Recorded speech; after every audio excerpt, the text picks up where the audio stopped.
Welcome back to Gem Drafter. Back for his second appearance. It's Jacob Vines at jsnake_DFF. He's a writer at, or with, I should say, King Fantasy Sports. I'm just messing this intro up bad. How's it going, Jake? I'm good. How are you doing, Nate? Good, good. A little bit of a long day at work, but that juices get flowing when you're ready to do a podcast. It's just a fun time. For sure. Yeah, I just ate a big old thing of pizza and I'm ready to go. Awesome. Awesome. So this is just going to be a kind of a fun Dynasty trade show. We're just going to throw some opinions about these trades that we've either seen, completed, or maybe we offered them, received them from somebody, and we declined them. You guys know, you're all for the most part Dynasty fantasy football players, and we're going to kick it off with a trade that Jacob made. I'm going to let him take it from here. Yeah, so a little bit of background on the league. It's a 12-team super flex league, half PPR. It's also a start two tight end league. It's actually the Newts McBoots podcast league. So that's how I got involved with it. And I have a R.I.P. rebuild team. Yeah, RIP. Not to the Maybe we'll have league. to change it Not to the league. to Gym Drafters podcast league or something. That'd be fun. Maybe. But the trade was Baker Mayfield for CD Lamb and a 2021 first, which I would say with the team, it's like a mid to late 2021 first. I don't remember this trade actually going down. Which team was it that the 2021 first was It from? it was with was it Nate's? Was that who it was with? Shake and Bake. That's who it was. You would know Oh, that. okay. He's got a pretty solid team. Yeah. Yeah, Nicholas. my thought. Yes, Nicholas. Thank you. My thought behind it is I already had Deshaun Watson, Jared Goff, and Nick Foles, so I felt pretty comfortable with my running backs or quarterbacks. And then I really like CeeDee Lamb out of the rookie class. I think his potential is going to be take a year, so like 2021, and then also getting another rookie draft or rookie pick for a rebuild team is always nice. Yeah. Yeah. I think this is going to sound hot takey to people, but in that format, I would take CD Lamb straight up over Baker Mayfield in a startup. I gushed about him on the last podcast, so I'm not going to go too into depth, but I think he's like a year out, 2-3 years. He's going to be a super stud. And I said it on the last podcast, that level of like a Hopkins Adams, like a late first round, early second round startup pick. I think 2-3 years from now, that's where he's going to be at. I'm really confident in that take. So I love your side of the trade. Sorry, Nicholas, you made a bad trade, man. I will say it may be good for 2020, which he's really making the run Yeah. for 2020.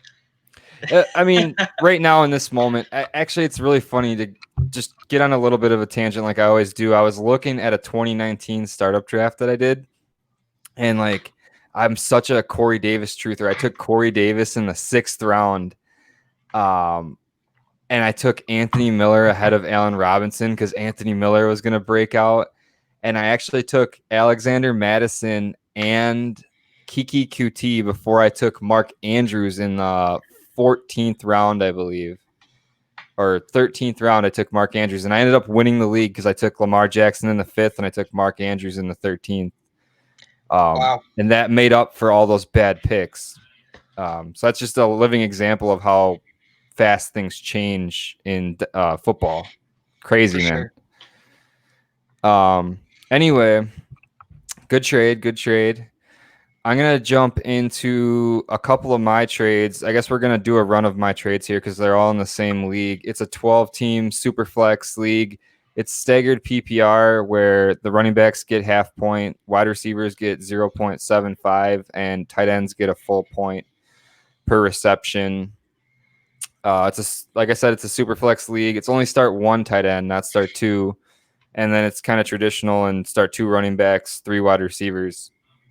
And I kind of went 1 foot in, 1 foot out with this team. I'm like, got a lot of youth, but I feel like I have the right pieces to be able to make a title run if that came across my, radar, for lack of a better word. This guy offered me Andrew Luck, Devonta Freeman. It's kind of a cluster here. I'm actually going to start with the bigger pieces first. He offered me Juju his 2022 first, Anthony McFarland, and a 2021 third, and then kind of throwaway pieces here: Andrew Luck and Devonta Freeman for Jimmy Garoppolo and Henry Ruggs. The way I broke this down was I would rather have Juju than Jimmy Garoppolo for sure, and I'll swap Henry Ruggs out for that first and all that other stuff. So that's why I just accepted that trade. There was no countering involved in that deal. I just took it right away. Do you have any thoughts on that first one?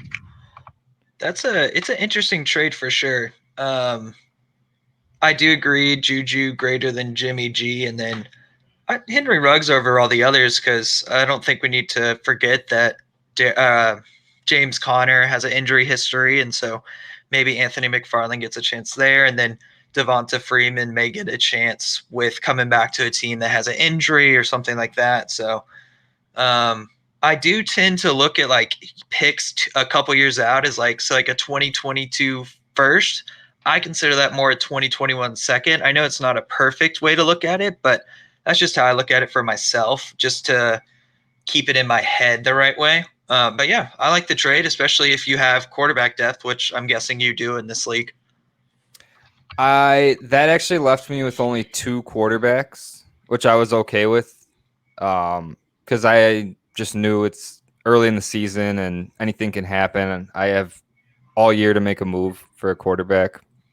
Well, then this same owner came back at me with Jimmy G again, and he wanted Juju back. He offered me Jimmy G, Matt Stafford, N'Keal Harry. Sorry, this is such a mouthful, guys. Sterling Shepard, Damian Harris, who could be a thing if Sony Michel's foot leaks into the regular season with his rehab, and his 2021 second, which I don't want to harp on the guy, but I do project it to be pretty high. And I'll touch back on that when I summarize this whole fiasco of trades up. And I just probably lost you guys on all that stuff. You guys probably don't even remember anymore. But basically, Jimmy G, Matt Stafford, N'Keal Harry, Sterling Shepard, 2021 second for Jared Goff and Juju Smith-Schuster. And I just saw the value in getting 2 quarterbacks back for Goff that I think are equal talents and value as him. And then I saw the difference between Goff and those 2 quarterbacks in value, making up for the difference between Juju and the rest of the slew of players that were in there. So that was why I took that one. Yeah, I really like getting 2 QBs for one, especially with, I'd say Matthew Stafford's about equal with Goff, and then I would say Jimmy G and N'Keal Harry about equals Juju. And so then you get Sterling Shepard, who looks like a good wide receiver for 2020 if he can stay healthy, and Damian Harris as a good running back if Sony Michel stays injured, and then also a 2021 second on top. So I like that trade a lot. Thanks. My another thought to it was Sterling Shepard would be rotating in as my third wide receiver some of the time. So I kind of liked that. I have Tyreek Hill and DJ Moore as my other 2 wide receivers in that league. And my running backs are Chubb and J.K. Dobbins. So I'm hoping, like I talked about on the last podcast, I'm hoping for that second half surge from J.K. Dobbins. Sorry, there's a cat on the corner here. Get out of here. And then right after that, I was just talking smack in chat and got another trade offer of Hunter Henry for N'Keal Harry. So I sent out N'Keal Harry right away, with it being a tight end premium league. And I was never really on Harry to begin with, and I believe in Hunter Henry. So it was an easy accept there for me as well. Yeah, this one's a little bit tougher for me, and I could see it being like a team need thing. I don't know. Or what are your tight ends in the league? If I pulled it up, I believe I have TJ Hawkinson and then like OJ Howard, not much after TJ Hawkinson. So Yeah. I was glad to get Henry and have some depth at tight end. For sure. That makes sense to me because I see their value about equal, and it depends on team need. The premium to me is not a whole lot because it's only 0.25 more than the wide receiver, but I could see Henry helping you out with, I don't know if anybody's seen, but Hawkinson is looking like his recovery is a little bit slower than they expected. He's still dealing with the stuff with his ankle, so I like it. So to sum this bunch of trades up, I basically sent Jared Goff and Henry Ruggs when you plus and minus all the other pieces. I basically sent Jared Goff and Henry Ruggs for Matt Stafford. I should have said get ready. Matt Stafford, Hunter Henry, Anthony McFarland, Sterling Shepard, Damian Harris, a 2022 first, 2021 second, and 2021 third. And like I had stated previously, I also got Andrew Luck and Devonta Freeman in the deal, but I largely think they're worth nothing. And I actually already cut Andrew Luck because I needed roster space, and I don't foresee him unretiring. Same here. Yeah, you definitely won whenever you look at all the players on this, or the 2 players on the sent side, and then the 6 players plus 3 picks on the receiving side. It's always, I like to look at my trades this way if I make a couple in a row, and we're actually going to talk about 3 or 4 trades I made the same way. But yeah, I like it a lot.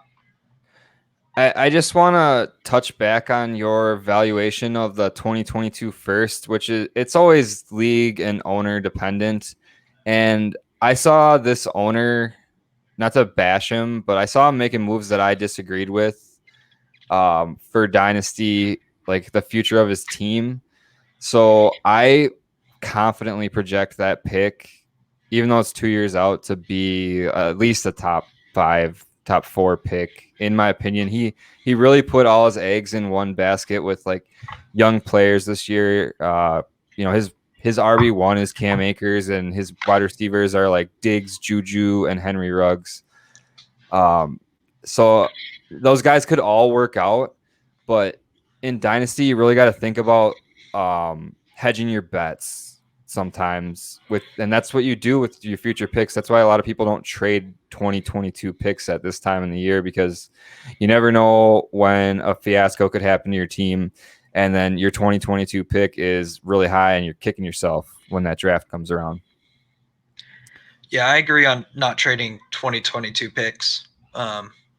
Yeah, it is. I agree. It can be league dependent. I just try to stay away from looking too far ahead, but with you actually seeing the owner and what they've done before, that gives you the insight that other people wouldn't have. For sure, for sure. So we could either jump into some of my offers received, or we could start talking about a couple more of your trades here. Let's talk about the one that I actually sent you in a league. Oh, you It was in. spoiled it. No, I'm just kidding. I'm just kidding. It was I sent Darius Geis for Debo Samuel. So just to defend my side of it, I know they're saying Debo Samuel 10 weeks or so, but I could see him having a rough start to the year. If not starting on the pup list, it's a chance. So I saw this as a way to give Newt over here a good running back. I think guys will have a good season. While I get a wide receiver that's going to look better in 2021. That's my thought. It definitely raised my eyebrows and was tempting, and I don't think it's far off, especially with Debo having some college injury history. It's not as his injury history is obviously not as extensive as Geis's has been.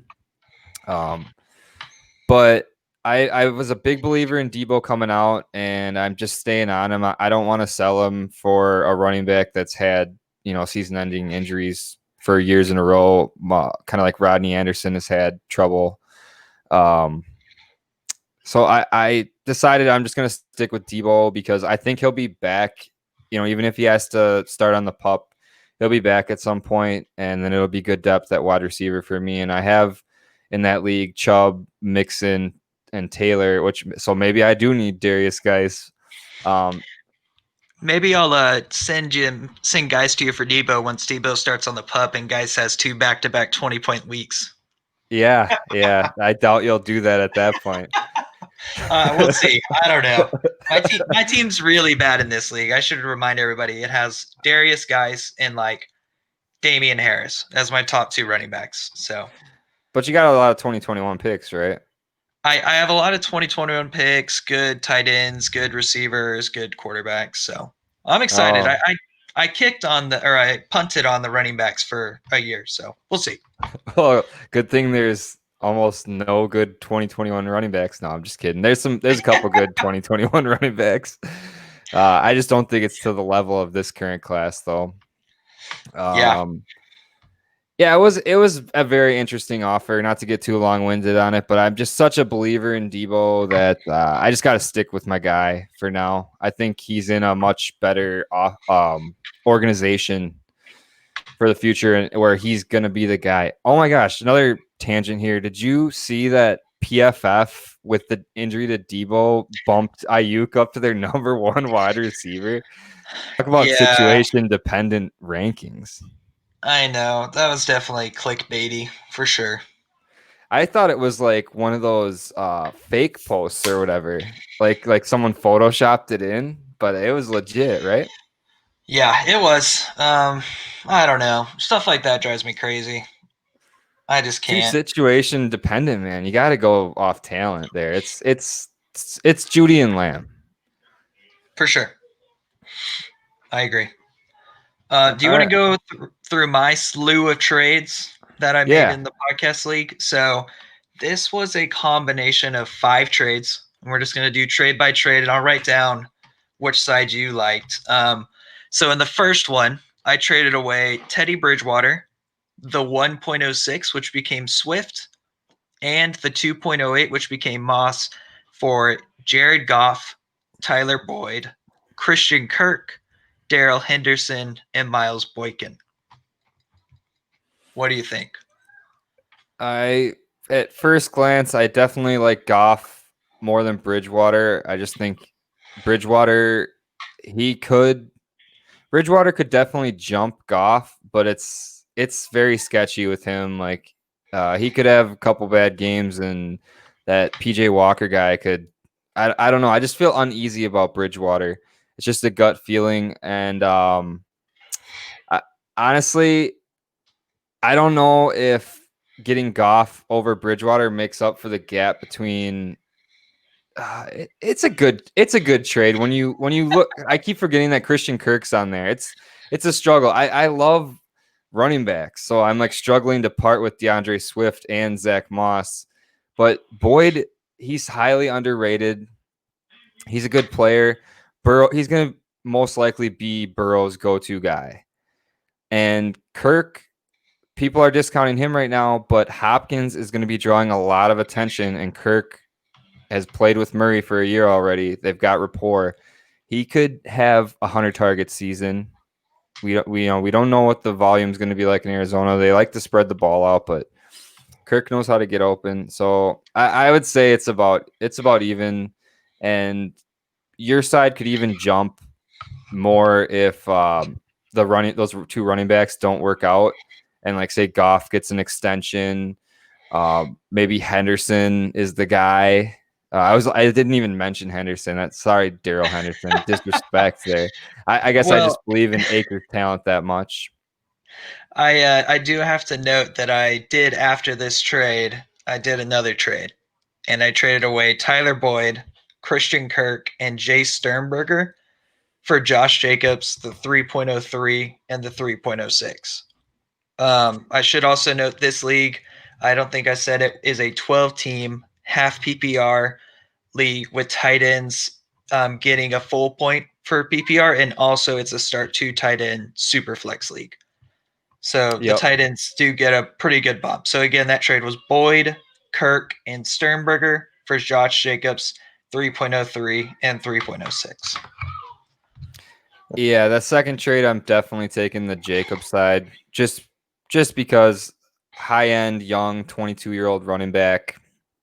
And then those third round picks this year were probably some decent players. I'd be curious to see. I could look it up real quick while you're talking about the next one, what those players actually were, ended up Yeah, being, yeah, I or if didn't write you that probably down. traded them. You probably traded those picks I away. did I did trade those picks away. Oh, okay, so forget it. I'm uh, not even gonna look it up. so then my next trade, I traded away Josh Jacobs and Justin Jackson for Evan Ingram, Curtis Samuel, and Tony Pollard. Now, I know a lot of the people listening right now are like, you got fleeced in that trade. But how I look at it is I think Evan Ingram is a top 5 tight end talent if he can stay healthy. Now, that is a big if, but I also thought the addition of Tony Pollard and Curtis Samuel, who we've seen Curtis Samuel get a little bit of that hype recently, made me want to take Evan Ingram. But I can also understand anybody picking the Jacobs side. Yeah, I'm picking the Jacob side here, and I think I made it known, and a lot of the league did when you made the trade. But it's not a bad trade. It's not like super far off. Um, I just prefer the running back, and just with the Evan Ingram's injury history and Jacobs just being so young and having a basically a workhorse role. You know, if they decide to give him more passing work, and yeah, I just would take the Jacobs side. Yeah, I definitely understand that. Once I pressed accept, I was like, I should have waited a couple days to think about that trade. But I got over it. I made another trade, and I traded away Darrell Henderson and Antonio Brown for the 2.04, which became T. Higgins. That's a great trade. I take the T Higgins side. Awesome. And then we can go ahead and go to the next one, where I traded away the 3.03, 3.06, and Moreau for OJ Howard. I'm such a OJ Howard truther. I have to take the OJ Howard side there. I I think the guy's talented. He's just being blocked. I think he needs a new situation, or maybe Gronk can't do anything, doesn't stay healthy, and Brady starts lighting up Howard, and everyone's like, "Oh, I was wrong." Yeah, I do think people get like old or tired of tight ends that struggle, but OJ Howard, he's super talented. And for me, in a start 2 tight end league that tight ends get like 2 times the points of wide receivers, that trade was a slam dunk. But obviously, we need to see OJ Howard actually produce. So, I believe I'd have to look it up, but I believe he did in a small sample size produce either at the end of his rookie year, or at the end of his second year. There was like a 6 game set where he produced pretty well and had some big time plays where he just ripped open across the middle of the field and took it to the house. I do believe he's got it. gotcha. Yeah, I definitely think that he's one of those people that you can get cheap right now. And I'd go get him, especially in start 2 tight end leagues. So now, if we put all 5 of those trades together, and I'm going to condense this a good bit and not talk about all the lower pieces, but I gave away or traded away Bridgewater, Swift, Zach Moss, Sternberger, and Antonio Brown.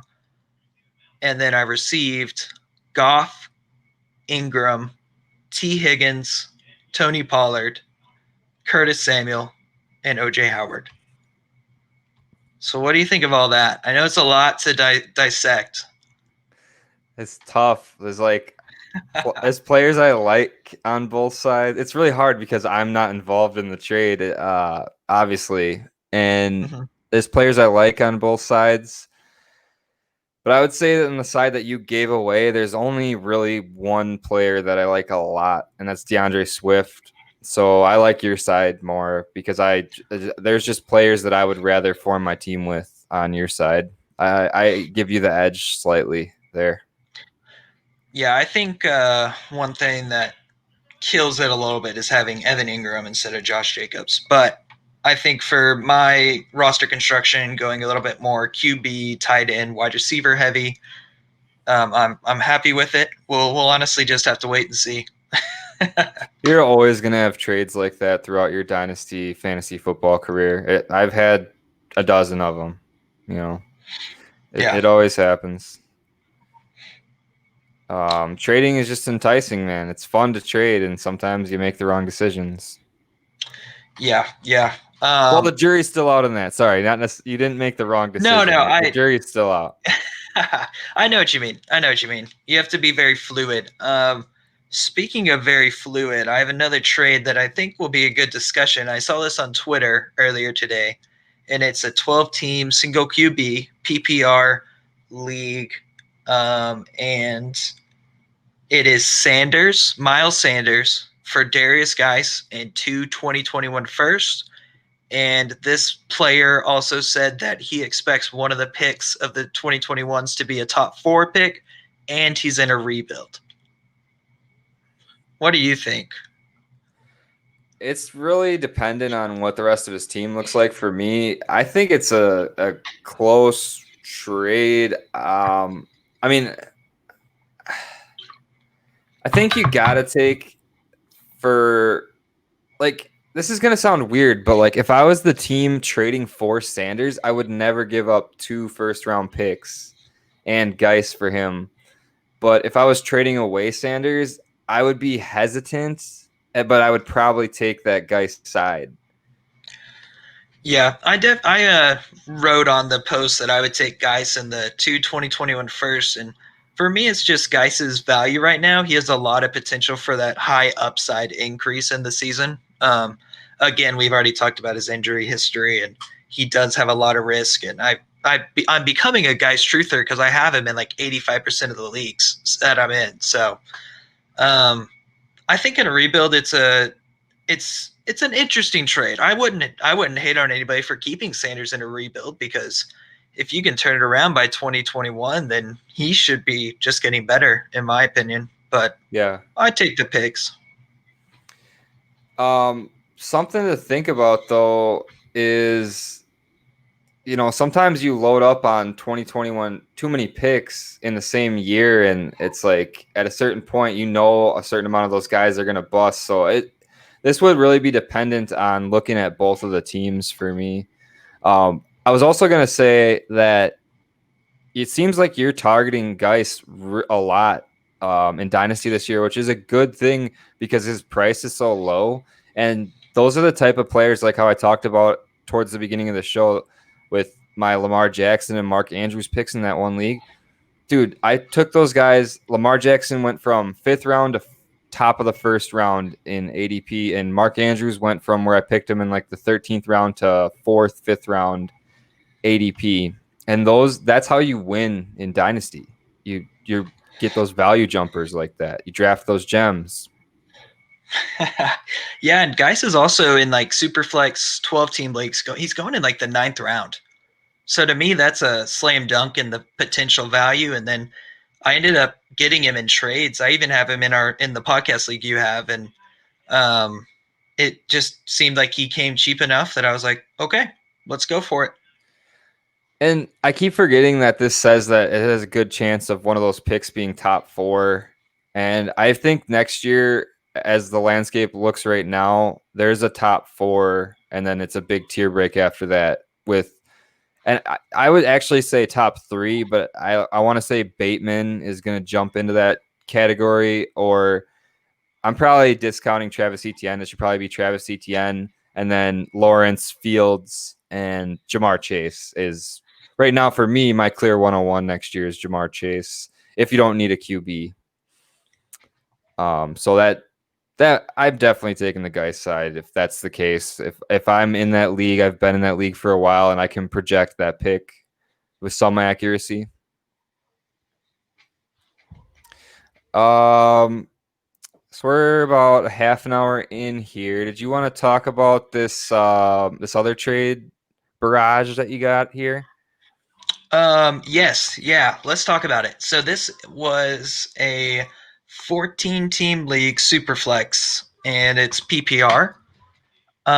So in this league, this is my first 14 team league that I ever did, and I screwed up and drafted Jacoby Brissett in the 9th round, and then Philip Rivers was signed like 2 weeks later. So I was hedging my bets, being like, okay, I can get a starting QB in the 9th. Rivers, that's all fake news, and I was wrong. So that's part of the reason for this whole trade. So I traded away Michael Thomas for Galladay. This is 2020 picks also 2020 1.09 and 2020 1.10. So what do you think of that one, Newt? I don't think Galladay is like the dynasty community would have Galladay that crazy far behind Michael Thomas, and I don't think that's the case. Galladay's still a 2nd round startup pick, and those late 1st round picks, if the chips fell right, if you didn't trade them away, like you did. Spoiler alert. Maybe those could have ended up being like maybe you could have got CD Lamb there in one of my dynasty leagues, where it's not the most active. I don't think guys pay as close attention as people like you and I do. J.K. Dobbins fell to 109 in one of my leagues. Look at that face. That was insane. That's Yeah. wild. Yeah. So, I mean, you got to think about that kind of stuff possibly happening in less active leagues where guys aren't doing all their homework. So I'd take the Galladay side here. In my leagues where I own Michael Thomas, which is like one league, if I could get good value for him like this, I would sell him for sure. But I really can't. And I was runner up in that league last year, so I got to keep Michael Thomas. Yeah. And so now with the whole sob story of not having QBs, because my QBs after the startup draft were Sam Darnold, Mitch Trubisky, and Jacoby Brissett. That's probably one of the saddest QB rooms I've seen in a while, especially for a 14 team that's really bad. So I really, really wanted to get Herbert as a potential QB, maybe for 2020, mostly for 2021. So then I moved the 1.09 and carry on for the 1.07. So I think if you look at it based off of value, I lost that trade because I gave up carry on and a pick just to move up 2 slots to pick a quarterback a little bit early. But there's also more QB scarcity in a 14 team league. What do you think? It depends on where this was pre rookie draft or in the rookie draft. This was in the rookie draft. So I would have made the trade, but I probably wouldn't have taken Herbert at 107. I would have probably taken CD Lamb there if he was available, and I would have just tanked out this season and tried to go for a quarterback with my 2021 first next year. That would have been my move for this team. Okay. I definitely can respect that. And also, I know that in 14 team leagues, I have a lot to learn. And then I made another trade and where I traded away my 110 and I traded away for Ebron and Montgomery. And the 110 became Jerry Judy. So with that trade, my top tight end was Jay Sternberger, which I have my doubts about. It's a non-tight end premium, but I'm pretty high on Ebron going into this year. I think he has a lot of potential with Big Ben, and I also think Montgomery is still a good running back. He's consistent. He gets the workload. He was a top 24 running back this last year. So I decided to trade away the pick, get a tight end and a running back to help me out this year. So what are your other wide receivers on this team now besides Galladay? Yeah, let me pull that up. So I have Galladay, OBJ, Diggs, Sutton, Marvin Jones, and Arcega Whiteside. Those are like my main wide receivers. And then my running backs are Bell, Montgomery, Tariq Cohen, and Boston Scott. So got a little bit of work to do there on the running back front as far as depth goes. I do, but I actually like Tariq Cohen a lot in PPR. Yeah, I think know I he's like Tariq Cohen too, but I like to have at least like five guys that I would feel, comfortable throwing in there. From a value standpoint, I would rather have Jerry Judy for like the future, just because I believe very closely in his talent, comparably, I should rather say, to his talent like I do CD Lamb. So I would rather have Jerry Judy there, but you got me when you listed off your wide receivers. You kind of got some like win now, but still youngish wide receivers that are going to be around for years. And you have Sutton. So that's just kind of weird to have two wide receivers on the same team. A lot of times guys will use that against you in trade negotiations. Oh, give me a deal because you're not going to be able to get rid of one of these guys. Yeah. So I don't knock you for making that deal. Yeah, it's definitely when I put all the trades together, it was Michael Thomas and Carrion for Galladay, Herbert, Montgomery, and Ebron.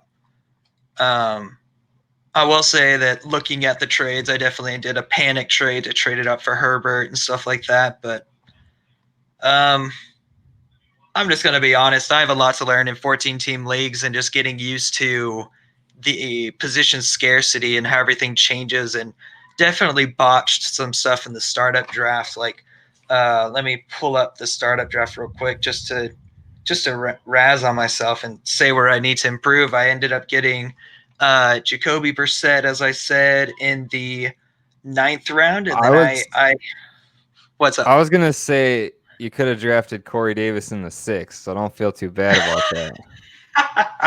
I know. And then my worst pick by far was picking on Johnson the end of the sixth, where Mm. David Montgomery was staring me right in the face. So Yeah. uh, definitely some evaluations, which I think since I've become active on Twitter, I've improved my thought process. But I mean, honestly, anybody listening, you can always improve. And whenever you mess up and you look back, just be like, okay, I think I salvaged it, but be better next time. I personally think that people overvalue the position scarcity in 14 team. Like as far as the QBs go, I play in probably 4 or 5 14 team leagues, and like um if it's just super flex, not 2 QB, I've survived and like made it deep in the playoffs. I don't think I've won a championship in a 14 team league yet, so maybe I'm not speaking from much experience or worthy experience here. But I think people largely overvalue having 3 QBs in a 14 team super flex. I think if you've got a good enough roster, you can go with 2 for sure starters, and then maybe like in my one, I had Tannehill just as a flyer from the startup draft was in 2017, and I've had Tannehill. He's had no value, and all of a sudden he's got value now. He's my third quarterback, and I was thinking about trading him, but I'm just going to keep him. So sometimes you can hit the lottery like that. Maybe Jacoby Brissett's the next Ryan Tannehill, man. I was hoping that the Patriots would trade for Jacoby Brissett. That was my hope after I saw the Philip Rivers signing. But you definitely do have a good point of only really needing 2 solid QBs. Because if you think about it, if your team's solid enough and can survive the bye weeks, then after you get to the playoffs, there's no more bye weeks. You just need those 2 QBs, and then like instead of getting Jacoby Brissett in the ninth, I could have went with say James White, who's a PPR darling, or even like Raheem Mostert around there. And so that's a really good point that I think people should really think about in 14 team leagues. That if you get those 2 QBs, like most other teams only have 2 as well. So you Yeah, don't need to reach for that third guy. So that's a yeah. you can reach a little bit. I don't think it's necessary to like hoard QBs. Some people will hoard QBs in leagues, and you end up in a bad spot where people are extorting you then and basically not giving you the proper value. Um, I just want to quick talk about a couple other offers I received. This one is actually I thought it was kind of trashy just because of like the value on the youth and value that I was giving away. I forgot what league it was even in, but I got offered Mike Evans, who on one of my future podcasts, I actually dove deep into Mike Evans and Chris Godwin. A little teaser there, and I like Mike Evans a lot. I will give a little spoiler here.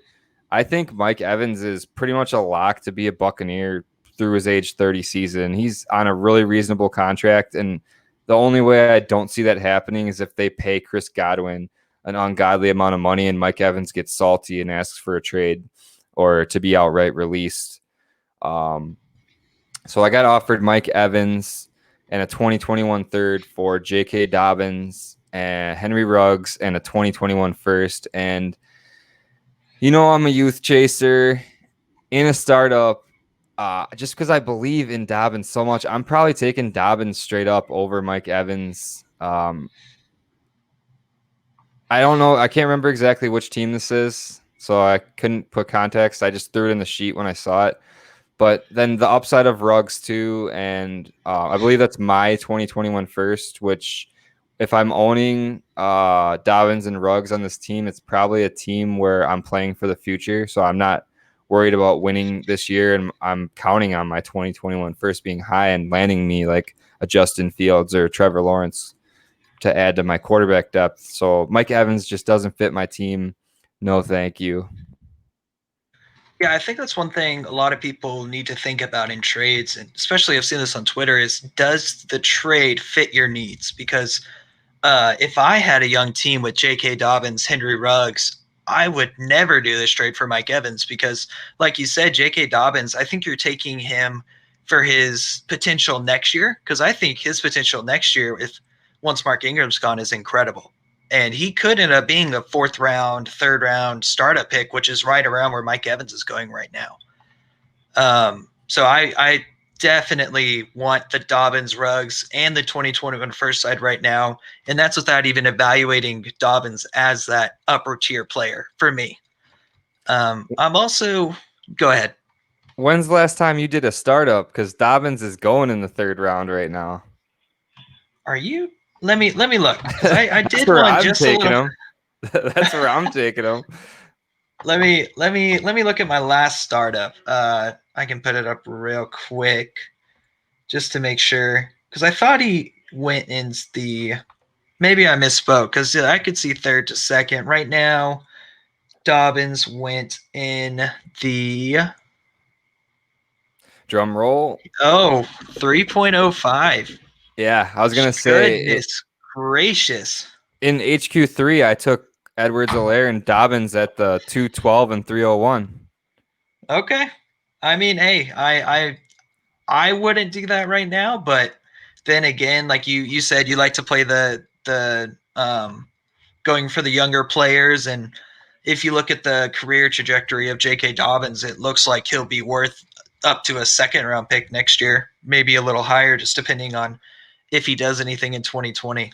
Um, I'm also a little nervous about Mike Evans this year. I Yeah, that's just something I'm gonna touch on in the future pod too. Is that I okay. think Godwin outproduced him last year. I think Godwin outproduces him again this year for sure because Godwin just fits Brady a lot better.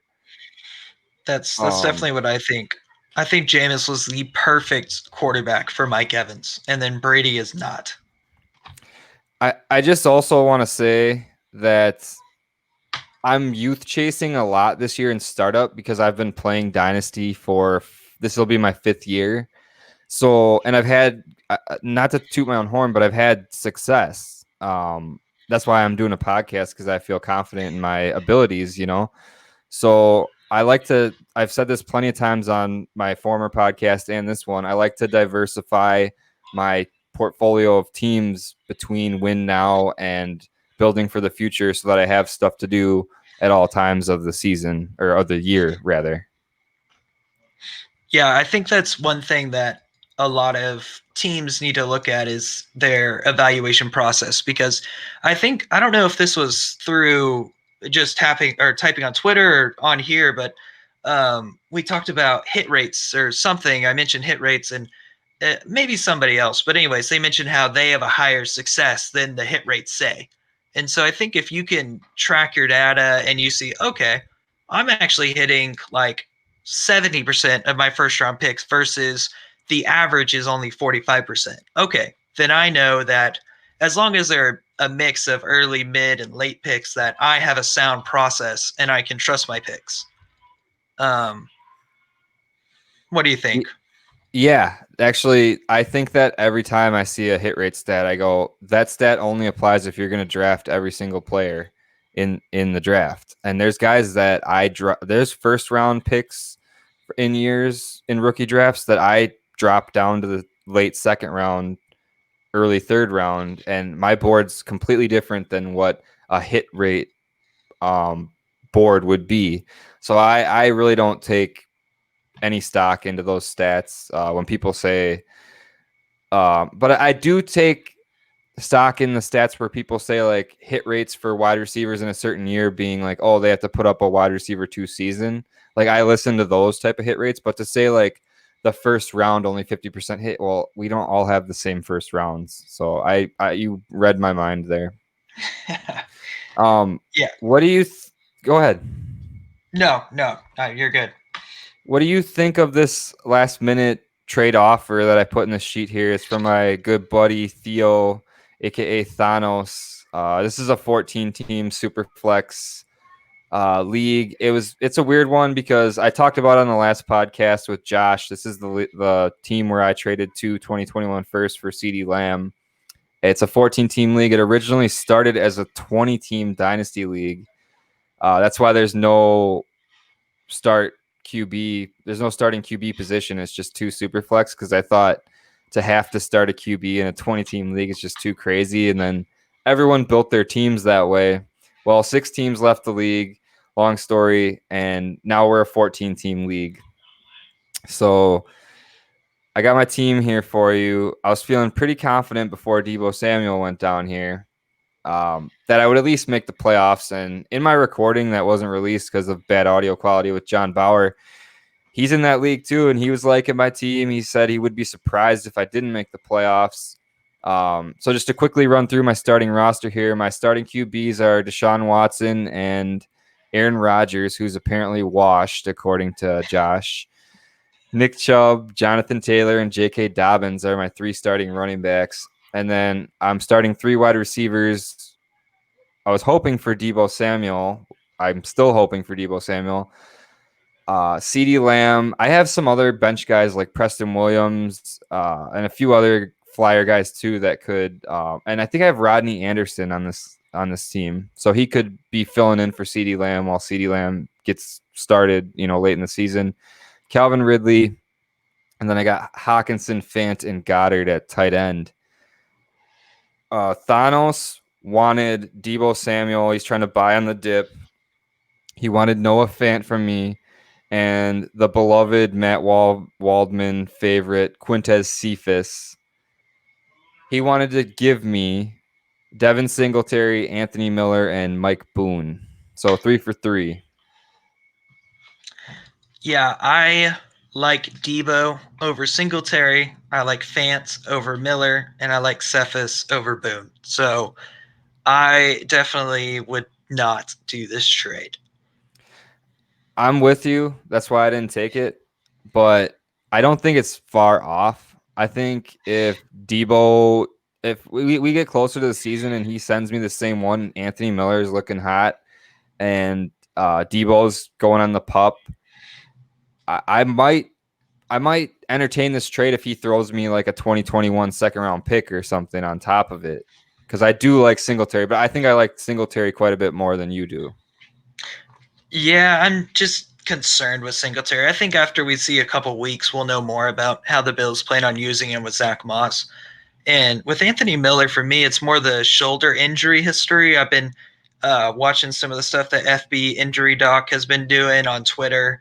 And just like I forget the exact number, but it's higher than I thought. And that the re injury rate for that injury is like 40%, or I don't remember exactly. I'll have to look it up for the next time I'm on here. But I think it it's just 50% because I brought it up when we were talking about Dalvin Cook. Gotcha. So yeah, 50%. And that just it makes me nervous, especially when you can get a player that's safer like Noah Fant. And I just yeah, I think like sort of like with the guys trade we talked about earlier, like if the news on Debo gets worse, then you reevaluate. But I'd still want somebody different, but that's just my own preference. And obviously that's what makes fantasy fun is we all have our own preferences. Yeah, definitely. Otherwise, why are we playing? Right. Yeah. As always, I appreciate all your takes, man. I think you're an awesome dynasty player, and that's why I'm having you on here. A lot of good insights. Sorry, I'm looking off to the side here because my cat's playing with the blinds now. But we're about 50 minutes in, and I think it's time to wrap this thing up. But we got one last hurrah for you guys here. Jacob's gem. Take it away, Jacob. Yeah, so if y'all listened to the first episode, my gym was a player in Mike Williams. So this time it's going to be more of a strategy. So my gym this week is going to be using contracts as a way to look in how players or how teams see players, as well as maybe like a tiebreaker between players. We talked about it a little bit on the first pod I was on, where we talked about CMC versus Saquon. And I think just for me, CMC's current contract is the tiebreaker. I know that we can all look at it, and in our rational brain, we think Saquon's going to get the contract. But if we don't see it on paper, I try not to assume. Another example in Superflex leagues is Matt Ryan at quarterback. So I know for me, once you start seeing that QB get up in age at 35 or so, we start trying to chase younger and younger. But if you look at it, he looks like he's going to be in the league at least until 2022, or the Falcons at least won't cut him because his cap hit or his dead cap is going to be $26 million if they cut him before the 2022 season. So I don't think he should be discounted off of age because we always talk about that 2 to 3 year window. And so for me, he's a good cheap guy to get. He's also, according to DLF, the QB 15, even though his lowest finish is QB 15. So he also has a stable floor with him. Another example on the opposite side is Jimmy Garoppolo, which we've talked about a couple of times, but for me, he's a little bit more risky if he has a bad season because after this year, he is going to have his dead cap decrease to where if the 49ers decide to cut him, they only lose $2.8 million. So that is a like 25 million difference between Matt Ryan in 2022 versus Jimmy G.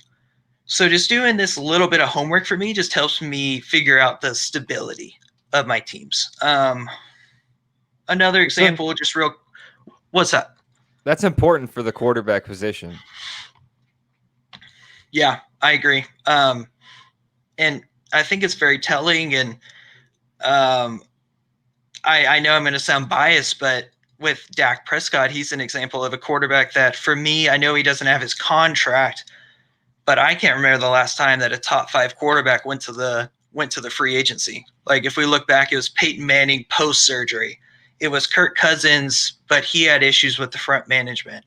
I just think that if you can look at the contract, it can help give you just a bigger insight into the team's thoughts.